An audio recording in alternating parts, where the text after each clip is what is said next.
नवी दिशा अकॅडमी या YouTube channel आपल्या सर्वांचं स्वागत आहे.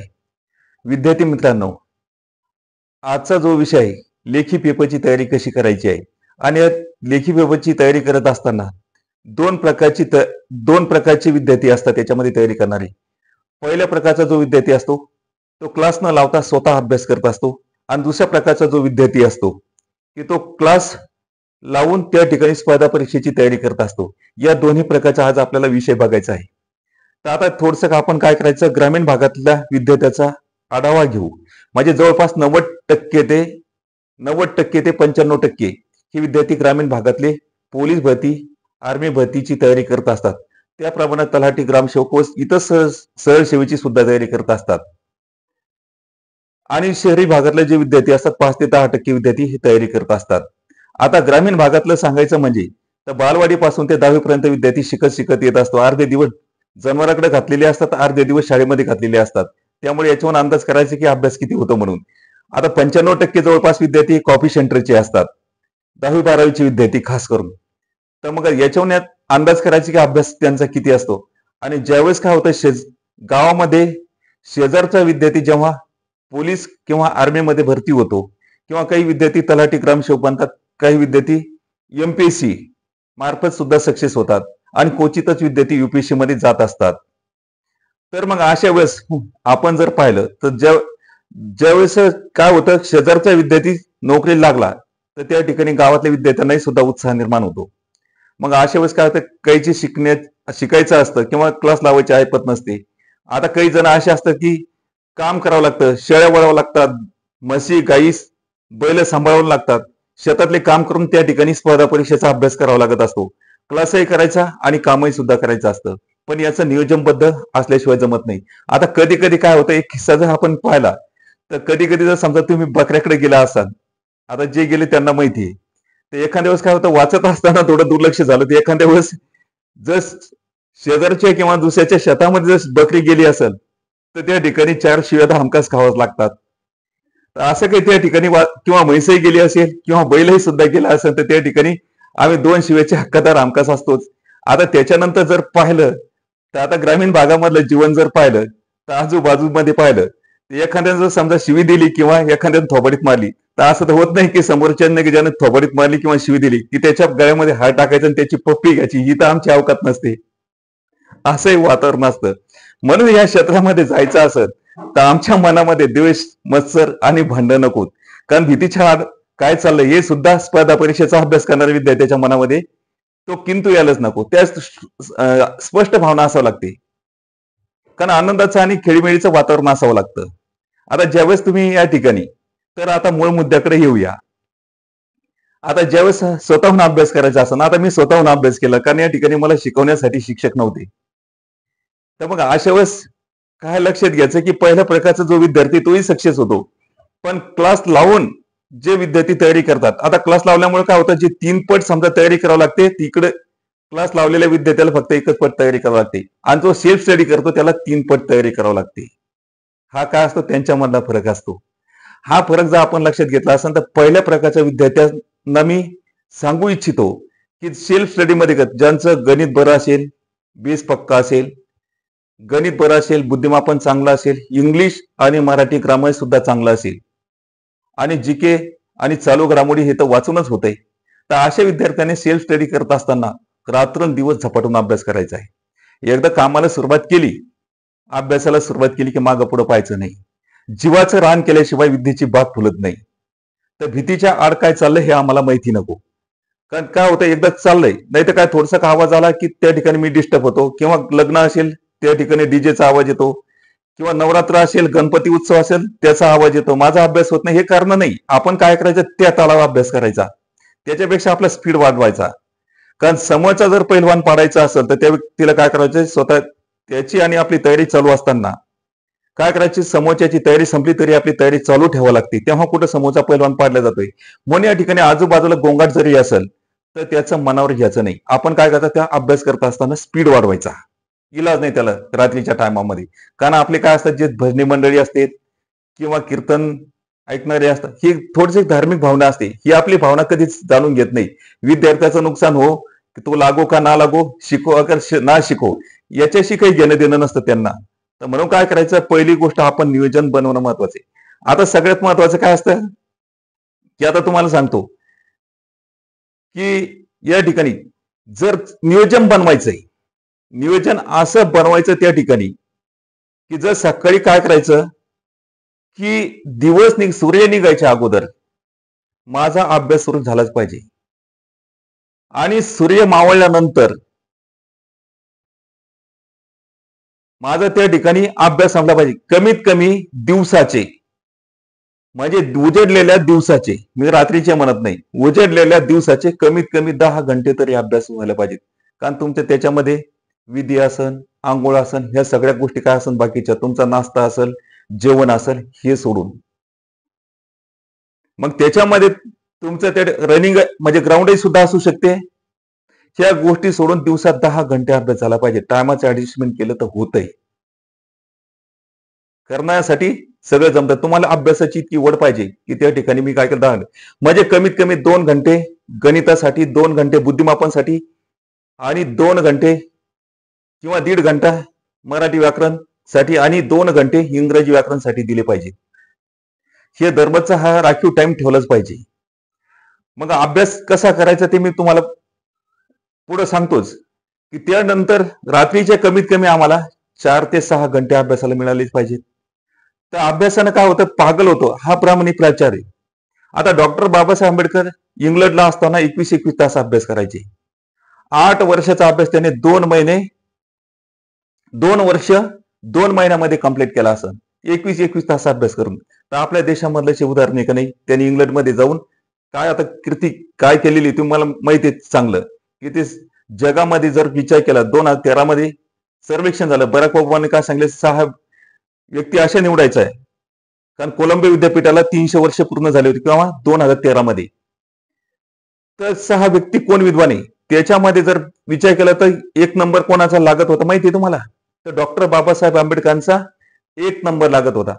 आणि त्यांनी कोलंबिया विद्यापीठाच्या प्रवेशद्वारासमोर काश्याचा त्या ठिकाणी पुतळा उभारला. त्या ठिकाणी सिम्बॉल ऑफ नॉलेज, ज्ञानाचे प्रतीक, असं त्या ठिकाणी खाली लिहून ठेवलेलं आहे.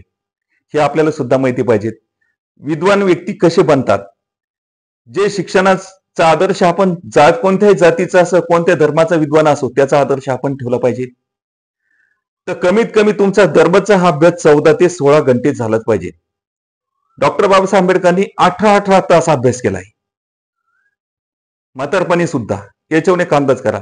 मग आता तर आपण जवानच आहे का नाही, मग जवान असताना आपण किती अभ्यास केला पाहिजे, हे सगळ्यात महत्वाचा पॉइंट आहे. तर नियोजनबद्ध जर तुम्ही अभ्यास करत असेल आणि त्याचप्रमाणे दररोजची एक प्रश्नपत्रिका, जसं 2 कंटिन्यू पहिला अभ्यास काय करायचा, सविस्तर मधून पहिले 3 महिने हेच काम केलं पाहिजे, की 4थी पासून तर 10वी-12वी पर्यंत पहिले पुस्तक वाचून काढायचे, त्याच्या नोट्स बनवायच्या. सगळ्यात महत्वाचा पॉइंट हा लक्षात घ्या.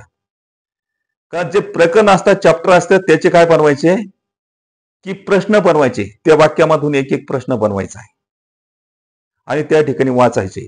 आणि वाचायचे कसे, जवळपास 500 प्रश्न जर समजा बनले असतील, त्याचं काय करायचं, मोबाईल आहे तुमच्याकडे, अँड्रॉइड मोबाईल आहे, त्याच्यामध्ये ऍडोब त्याच्या बनवा, की 500 प्रश्न एका ऍडोब मध्ये आले पाहिजेत.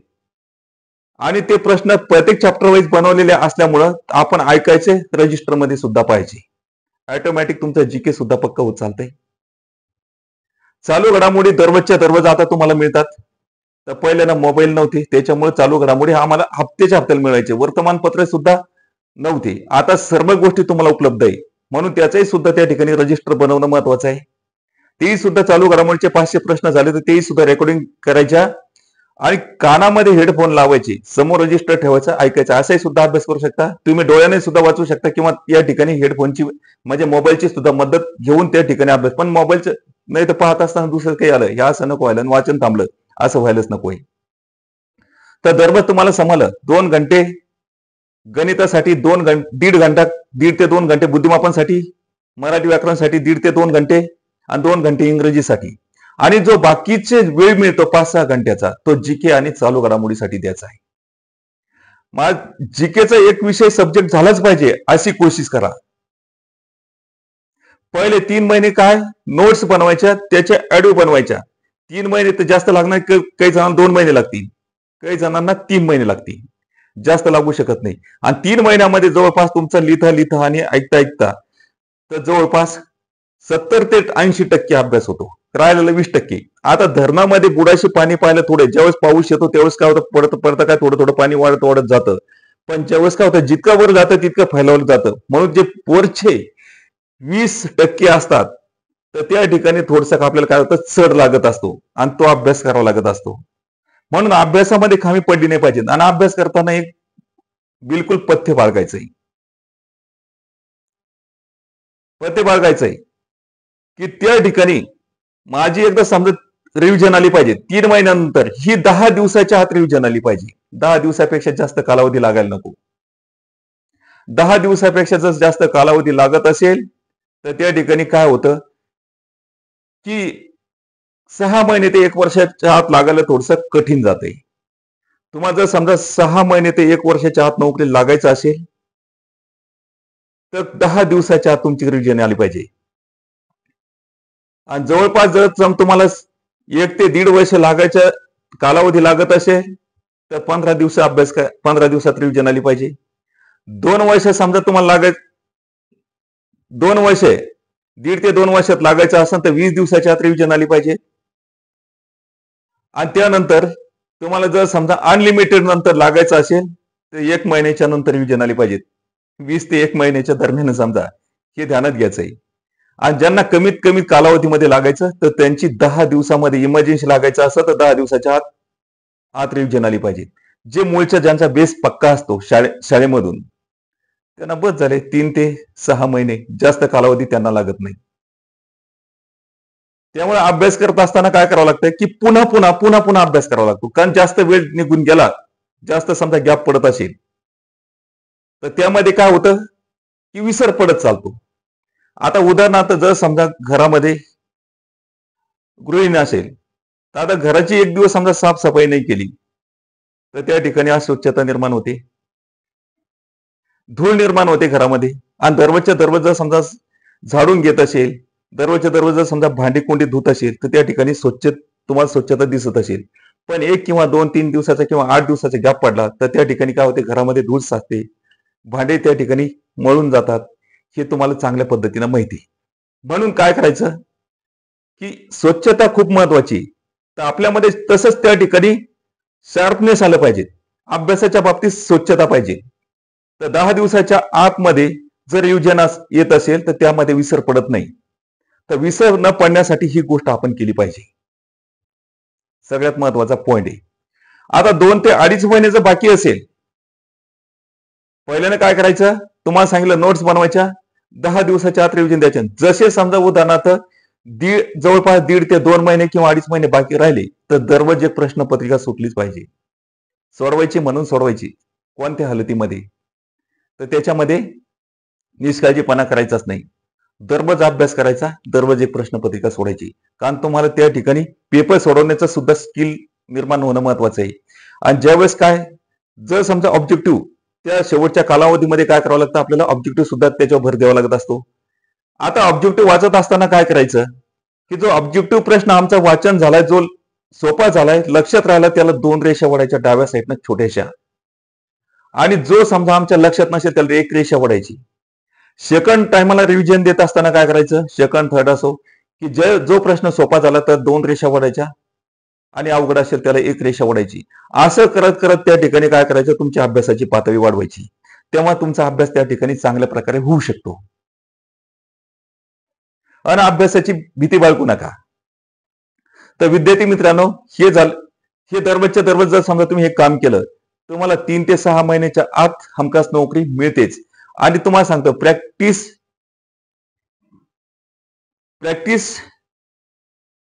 मेक्स मॅन परफेक्ट म्हणतो आपण. सरावाने परिपूर्णता होते.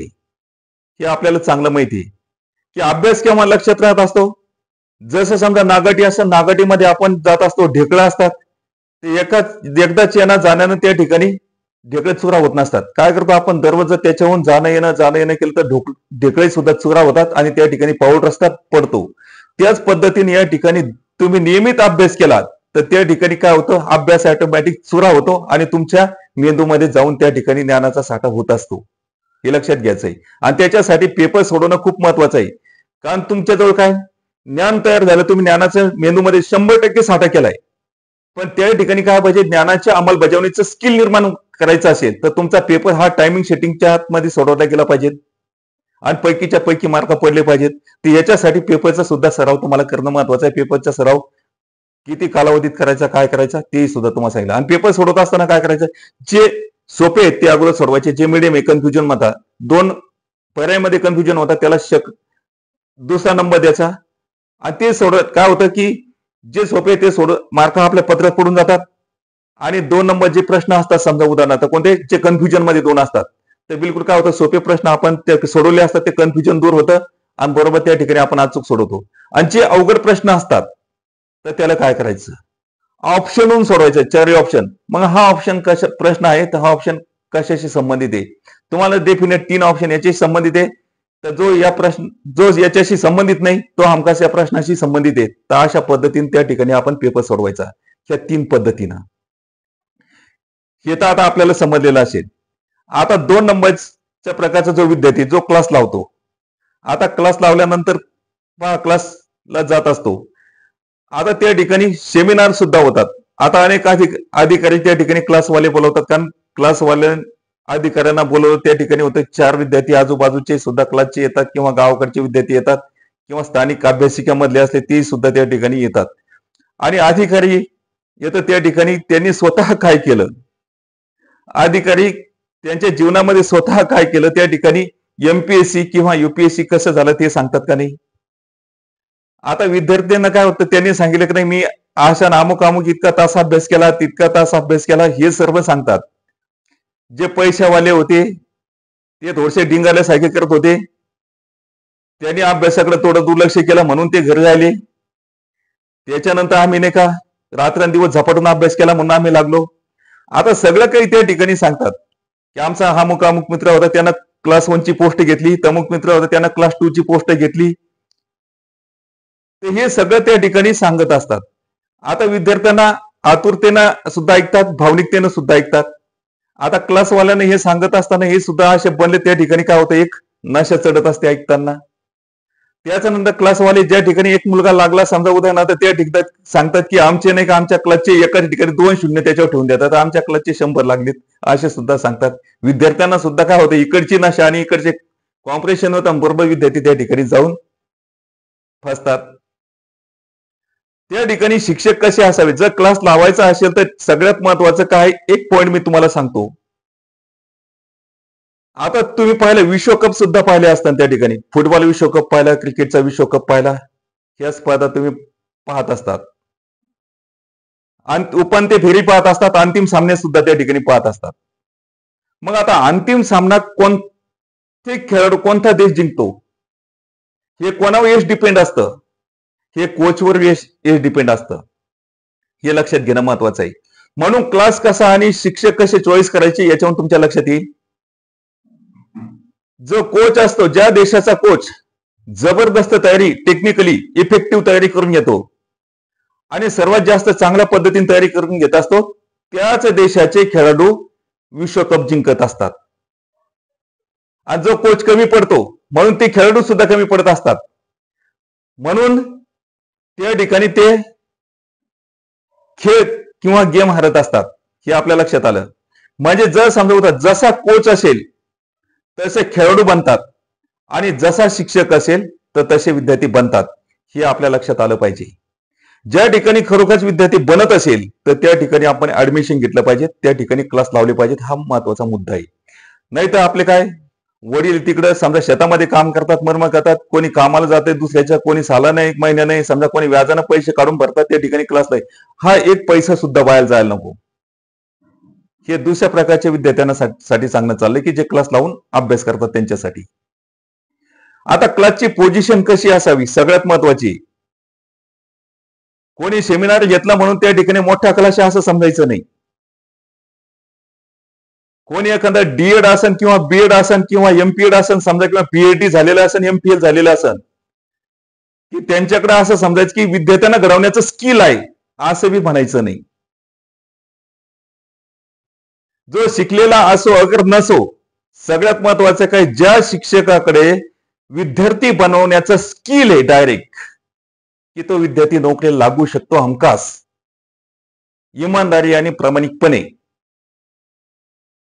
अशा शिक्षकाकडे अशा क्लासमध्ये क्लास लावणे महत्वाचे, की जो शिक्षक किंवा क्लास कमी कमी कालावधीमध्ये शिकवून त्या ठिकाणी विद्यार्थ्यांना नोकरीच्या स्टेजवर पोहोचवतो, की त्याचं लिस्टमध्ये आलं पाहिजे, ओपन मध्ये तोडला पाहिजे, अशा पोझिशन मध्ये बनवतो की शिक्षकाला ती धुंदी पाहिजे, की नाही माझा विद्यार्थी मागे नाही पडला पाहिजे. महाराष्ट्रामध्ये असो की इंडियामध्ये असो, माझा विद्यार्थी सर्वात जास्त लागले पाहिजे, क्रमांक 1 असला पाहिजे. नाही तर इकडे विद्यार्थी लागायचं काम नाही. दुसऱ्या क्लासचे विद्यार्थी इकडे फोटो लावून टाकले, पश्चिम महाराष्ट्राचे महाराष्ट्रामध्ये लावून टाकायचे, विदर्भामध्ये लावायचे, आणि विदर्भाचे पश्चिम महाराष्ट्रामध्ये लावायचे, आणि आमचे विद्यार्थी सगळ्यात जास्त लागले. हे खोटे नाटे धंदे काही कामाचे नाही. की त्या विद्यार्थ्यामध्ये अशी या ठिकाणी पाहिजे, शिक्षक हा आक्रमक असेल आणि कृतिशील असेल तर विद्यार्थी सुद्धा हा आक्रमक आणि कृतिशील बनतोय, आणि त्याच्यामुळे तो सक्सेसफुल होतो. विद्यार्थी मित्रांनो, भीती बाळगू नका स्पर्धा परीक्षेची. माझ्या लक्षात राहील का नाही, मी इतका अभ्यास केला तर मी लागतो का नाही लागतो, ही भीती काढून टाका. कसे होईल काय होईल या विचाराशिवाय सतत अभ्यास करत राहणे, यातच खरं यश दडलेलं असतं. आता ही भीती कशी असते, तुम्हाला एक त्याच्यामध्ये किस्सा सांगतो.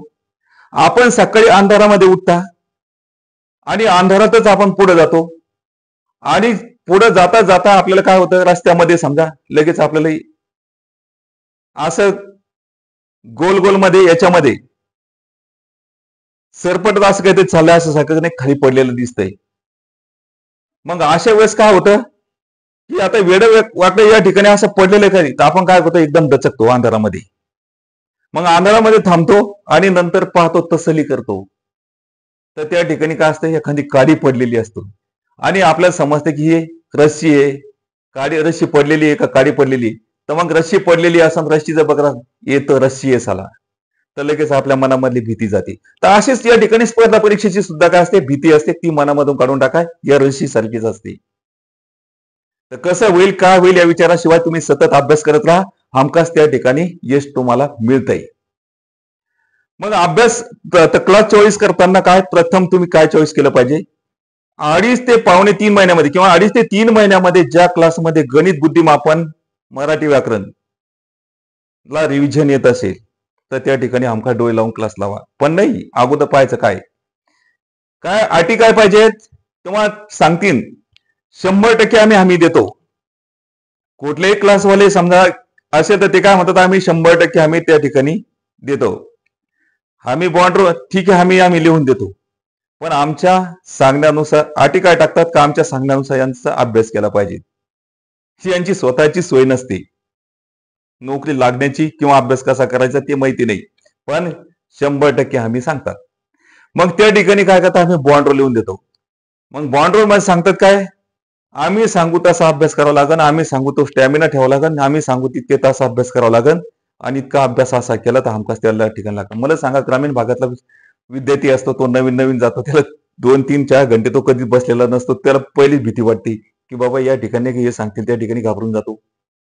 काही विद्यार्थी मानसिक तयारी करतात, तयारी केल्यानंतर ते काय होतं, ऍडमिशन घेतात, फी देतात, आणि त्याच्यानंतर काय होतं की बापरे खूप हे अभ्यास करावा लागतो, ताणून घेतात. मग ते पैसे यांना मिळून जातात, हा पळून चालला जातो. मग काही अकॅडमी मधूनही सुद्धा असं होतं आणि क्लास मधूनही सुद्धा असं होतं. बऱ्याच जणांनी असा अनुभव घेतलेला असतो.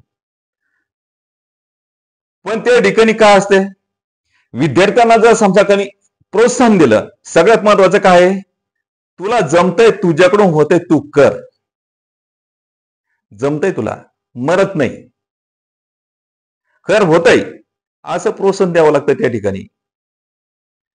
100% हमी केव्हा बनते बाबा,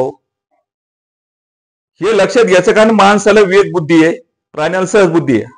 हा जो मनुष्य हा प्राणी आहे का, आपण जर समजा उदाहरण सहज सांगता 100% निकाल, 100% हमखास निकाल येतो. अरे तसं नाही बाबा, हा तो प्राणी नाहीये.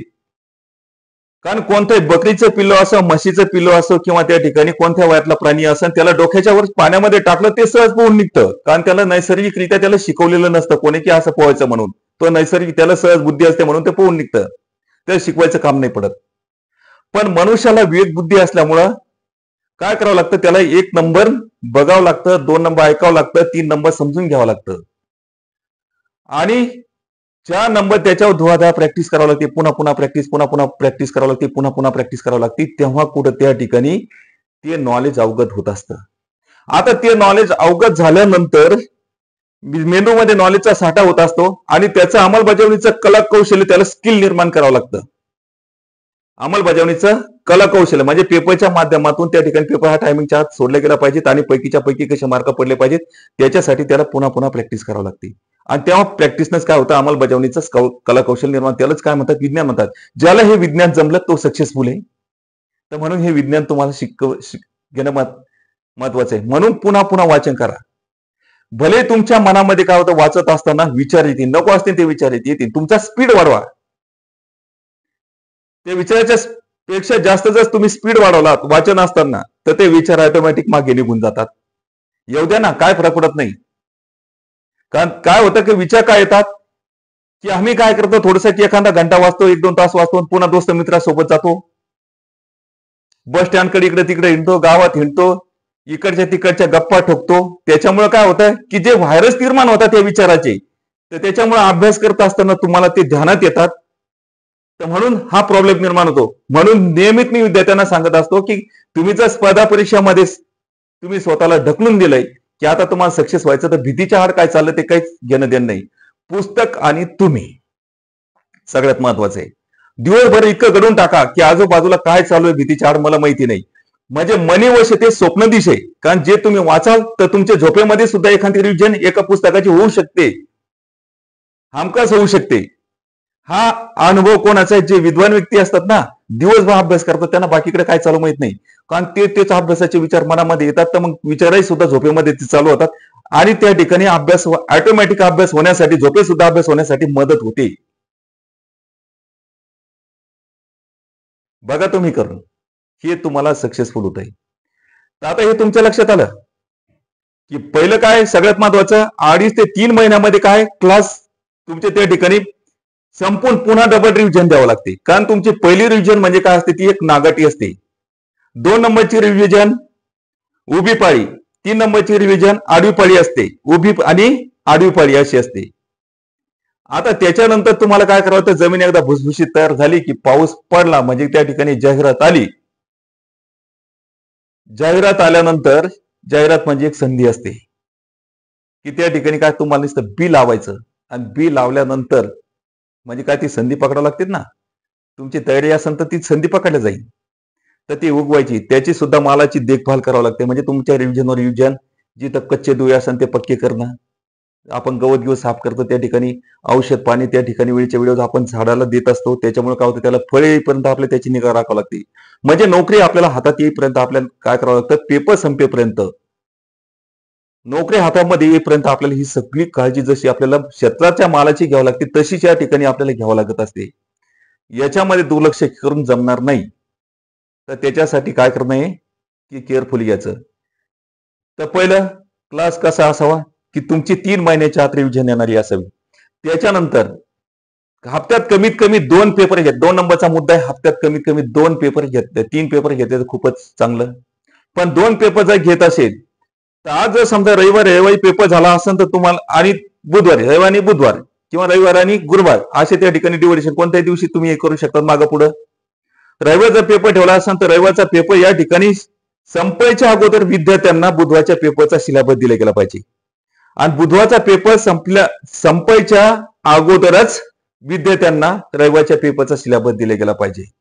त्याच्यामध्ये कमीत कमी 9 चॅप्टर असावे. गणिताचे जर समजा 25 प्रश्न असेल तर 9 चॅप्टर गणिताचे असावे, 7 रेग्युलर, 2 अवघड.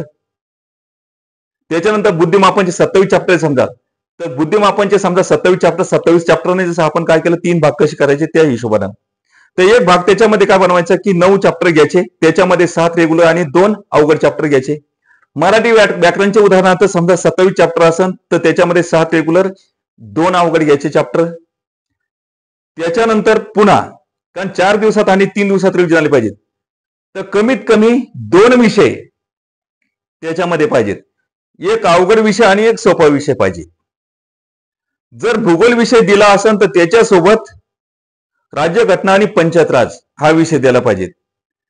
तर यांचे सुद्धा उदाहरणार्थ पहिलं गणिताचे 25 प्रश्न, मराठीचे 20 प्रश्न, बुद्धिमापनचे 20 प्रश्न, म्हणजे असे किती झाले? 65 प्रश्न राहिले. 35 प्रश्न. 25 प्रश्न हे जीकेचे असावे, म्हणजे 12-13 प्रश्न भूगोलचे आणि जवळपास 12-13 प्रश्न जर भूगोलचे टाकले असेल तर 12 प्रश्न हे समाज सुधारकाचे टाकले गेले पाहिजे. आणि जवळपास 10 चालू घडामोडी. तर 10 चालू घडामोडी कमीत कमी 2 महिने किंवा 3 महिन्याच्या चालू घडामोडी त्याच्यामध्ये आल्या पाहिजेत. जवळपास 400-500 चालू घडामोडी वाचता आल्या पाहिजेत. काही जास्त अवघड नाही. 1-1.5 तासामध्ये जवळपास 400-500 चालू घडामोडी मनुष्य सहज वाचू शकतो. तर जर समजा 2 ते 3 महिन्याच्या चालू घडामोडी दिल्या आणि टार्गेट देऊन जर समजा अशा पेपरची तयारी घेतली तर त्याचा खूप अभ्यास होईल. 10 दिवसाच्या आत रिव्हिजन आली पाहिजे. 10-10.5 दिवसाच्या आत त्याची सर्व विषयाला रिव्हिजन आली पाहिजे. सगळ्यात महत्वाचा मेन मुद्दा आहे, कारण विसर पडला नाही पाहिजे. आता तुम्ही गडबडून गेले असेल की 10 दिवसाच्या आत रिव्हिजन कशी येते, काय गडबडायचं काम आहे, हे सांगण्यामध्ये जर शिक्षक कमी पडत असेल तर त्या ठिकाणी तो शिक्षक म्हणता येईल का? नाही. येते मित्रांनो, रिव्हिजन येते. आता गणिताच्या चॅप्टर मध्ये जवळपास 90-100 प्रश्न असेल एका चॅप्टर मध्ये, तर तुम्ही काय करायचा, पहिल्या वेळेस 1, 3, 5, 7 ही विषम संख्येनं प्रश्न सोडवायचे आणि 2, 4, 6 हे प्रश्न सम काय पाहिजे ते बघायचे. पण शिक्षकांना काय केले पाहिजे, असे प्रश्नाचे रजिस्टर तुम्हाला बनवून दिलं पाहिजे. तुमचं जोपर्यंत जवळपास 2.5 ते 3 महिन्यामध्ये गणिताचं रजिस्टर बनत नाही तोपर्यंत तुमच्या अभ्यासाची रणनीती बनू शकत नाही. म्हणून तुमच्या अगोदर गणित आणि बुद्धिमापनचे रजिस्टर बनलेले असावे. म्हणून पुस्तक घ्यायचं, जो प्रश्न आपल्याला जमला तर ठीक आहे, नाही तर मग सोडून रजिस्टर मध्ये पाहायचा आणि पुन्हा बिनपाता सोडवायचा. तुम्ही सुरुवातीला जर समजा पहिल्या रिव्हिजन मध्ये 1, 3, 5, 7 असे प्रश्न सोडवले तर 100 पैकी 50 होतात, 70 पैकी 35 प्रश्न सोडवून होते. आता 35 प्रश्न तुम्ही सोडवले तर तुम्हाला 35 प्रश्न हे समप्रश्न डोळ्यात पाहिजे. सेकंड रिव्हिजन मध्ये काय करायचे, समप्रश्न 2, 4, 6, 8 हे प्रश्न सोडवायचे, 1, 3, 5, 7 हे नुसते पाहिजे. अशा पद्धतीने अभ्यास करावा लागत असतो. कधी कधी काय करावं लागतं, इमर्जन्सी शेवटी जसं जवळ आलं तर एक प्रश्न सोडवायचा, 2-3 प्रश्न डोळ्यात पाहायचे, एक म्हणजे पुढचा प्रश्न सोडवायचा, 2-3 प्रश्न डोळ्यात पाहायचे. अशा पद्धतीने फास्ट सुद्धा अभ्यास करावा लागतो. होतं ना फास्ट, जेव्हा तुमची प्रॅक्टिस जबरदस्त होईल तेव्हा. बुद्धिमापनच्या बाबतीत सुद्धा असं आहे. आणि तुम्हाला ऑब्जेक्टिव्ह टाईप तर मी तुम्हाला सांगितलं कसं आहे, 2 रेषा कशा वडायच्या आणि एक रेषा कशासाठी घ्यायची. सोप्यासाठी 2 रेषा, एक जे अवघड आहे त्याच्यासाठी 1 रेषा, हे तुम्हाला समजलेलं आहे. आणि चालू घडामोडीचा सुद्धा असाच अभ्यास करायचा आहे. जर तुम्ही जबरदस्त अभ्यास करत असाल, नियोजनबद्ध अभ्यास करत असाल तर तुमचा अभ्यास होतोय. त्याच्यानंतर हप्त्यातून तुमचे म्हणजे काय झाले, तुमचा अभ्यास झालेला असो, तुम्हाला शिकवलेला असो अगर नसो, पण तुमचा पेपर अशाच टाईपनं व्हायलाच पाहिजे. आणि मग सांगायचं कशी तुमची तयार होत नाही. आणि ज्यावेळेस काय होतं, 4 पेपर होतात का नाही, 4 पेपर मध्ये एक ऑल ओव्हर सस्पेंड पेपर घ्यायचा. ऑल ओव्हर तुमचा सिलेबस वाईज देऊन मार्क किती पडतात आणि ऑल ओव्हर पेपर मध्ये किती मार्क पडतात हे चेक करण्यासाठी सांगायचं नाही. त्या ठिकाणी सिलेबस देऊन टाकायचा. पण 4 पेपर मध्ये एक ऑल ओव्हर सस्पेंड पेपर जर घेतला तर त्या ठिकाणी रेग्युलर मध्ये किती मार्क पडतात, ऑल ओव्हर मध्ये किती मार्क पडतात हे आपल्याला समजतंय. तर अशी प्रगती पहिल्या रिव्हिजन मध्ये कमी येतील, सेकंड रिव्हिजन मध्ये थोडेसे वाढतील, 5% वाढतील, म्हणजे एखाद्या वेळेस समय येऊ शकतात. पण आपण पेपर टाळायचा नाही, अभ्यास करण्याचं टाळायचं नाही. ज्या दिवशी पेपर दिला नाही, अभ्यास नाही केला म्हणून तो हप्ता तुमचा मागे येईल. त्या ठिकाणी लेवलपेक्षा तुम्ही मायनस मध्ये यायचा, मायनस मध्ये यायचं नसेल तर रेग्युलर पेपर दिलाच पाहिजे. जो क्लास शिक्षक काळजीपूर्वक काळजातून शिकवत असेल आणि त्या ठिकाणी सांगितलं की पेपरला हजर राहा, निष्काळजीपणा करायचा नसेल, तुमच्याकडून होत नसेल, स्पर्धा परीक्षेचं असं होत नसेल तर तयारी करू नका. सहज काय करायचं माहिती का, दरवर्षी तुम्ही कमीत कमी 300 ते 500 रुपये रोजाचे विद्यार्थी आहात, माणसं आहात, खुशाल कामं करायचे, तो पैसा तरी साठन उद्या भविष्य काळासाठी होईल. नाही तर मग इकडे शोकांना येत असन, कधी यायचं, कधी मध्ये क्लासला यायचं, कधी मध्ये पेपरला जायचं असन तर तुम्ही त्या ठिकाणी लवकरात लवकर सक्सेस होत नाही. नाही तर मग शेजारचा विद्यार्थी जो रेग्युलर येत होता तो लागून जातो नोकरीला, मग नंतर तोंड वाचून पडतो. काही फायदा आहे का? 2 महिने काही कळत नाही, वाटतं मग आता काय करावं, माझ्यामध्ये काय का नाही, स्वतः निर्बुद्ध समजतो. स्वतः निर्बुद्ध कधी समजू ना, कोणीच निर्बुद्ध नाही. त्या ठिकाणी सर्वांना बुद्धी आहे आणि बुद्धीमध्ये नॉलेजचा साठा करावा लागतो. नॉलेजच्या अंमलबजावणी स्किल निर्माण करावं लागतं. त्याच्यासाठी रात्रंदिवस मेहनत घ्यावी लागते. शेतामध्ये जेवढी मेहनत घ्यावी लागते तेवढी या अभ्यासामध्ये मेहनत घ्यावी लागत नाही. तुम्ही कराय बाबा, तुमच्याकडून होतंय. तुम्हाला प्रशासनामध्ये जायचंय. वंशाचा दिवा म्हणून त्या ठिकाणी थांबायचं नाही. घरी वंशाचा दिवा काय तोंडात सुरू करण्यासाठी पाहिजेत का? आता त्या दिव्याची आवश्यकता नाही. आता लोकसंख्या वाढली, जमीन आहे ती राहणार आहे, ती तुम्हाला ती वारसाने मिळणारच आहे.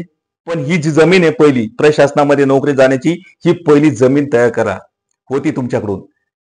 तर ज्या क्लासमध्ये अशा पद्धतीनं तयारी करत असाल तर ते क्लास हमखास डोळे लावून जॉईन करा. तुम्हाला कुठे 5 पैसे भरायचं काम पडणार नाही. कमीत कमी तुम्ही दररोज दिलेला अभ्यास तुम्हाला टायमाच्या आत झालाच पाहिजे. तुम्ही म्हणता पाहिजे शिक्षकांना, पुन्हा जास्त अभ्यास द्या, मी अभ्यास करतो, पुन्हा जास्त अभ्यास द्या, मी अभ्यास करतो. तुम्ही टार्गेट द्या आणि मला लवकरात लवकर नोकरी जायचं, नोकरी लागायचंय हे तुम्ही सांगत चला. आणि ज्या शिक्षकाकडून हे होत नसन, ज्या क्लासमध्ये हे होत नसन, तर ताबडतोब 2 हप्ते म्हणा, 3 हप्ते म्हणा, 1 महिन्याच्या आत पाहायचं आणि तिथून काय करायचं, पळती बाजू घ्यायची. नाही तर तुम्ही त्याच क्लासमध्ये थांबला तर तुम्ही सक्सेसफुल होणार नाही. म्हणून विद्यार्थी मित्रांनो, क्लास तुम्हाला सांगितलेलं आहे. पहिल्या प्रकारचा विद्यार्थी सेल्फ स्टडीमध्ये अभ्यास कसा करायचा, प्रॅक्टिस कशी करायची ते सांगितलं. त्याच्यानंतर क्लास लावून अभ्यास करणाऱ्या विद्यार्थ्यांना सुद्धा सांगितलंय की त्यांनी सुद्धा कमीत कमी 13 ते क्लासचा टाइम सोडून 13 ते 14 तास अभ्यास हमखास झालाच पाहिजे. असं कटिबद्ध राहा, दिलेलं टार्गेट पूर्ण करा, हमखास तुम्ही त्या ठिकाणी सक्सेसफुल व्हाल. यात आत्मविश्वासाने तुम्हाला सांगतो, 100% सांगतो. जे विद्यार्थी करणार कोणते, त्यांना भीतीच्या आड काय चालू माहिती नाही, ज्यांनी अभ्यासामध्ये घडून टाकलंय, सिच्युएशन अभ्यास करतात, ते हमखास त्या ठिकाणी सक्सेस होतात, याच्यामध्ये नो डाऊट. तर विद्यार्थी मित्रांनो, आज या ठिकाणी भरपूर तुम्हाला काही सांगितलंय. व्हिडिओ सुद्धा थोडा मोठा बनलाय, तर तुम्ही हमखास या ठिकाणी सांगितले त्याची अंमलबजावणी कराल आणि तुम्ही यशस्वी व्हाल अशी मी तुम्हाला सर्वांना शुभेच्छा देतो.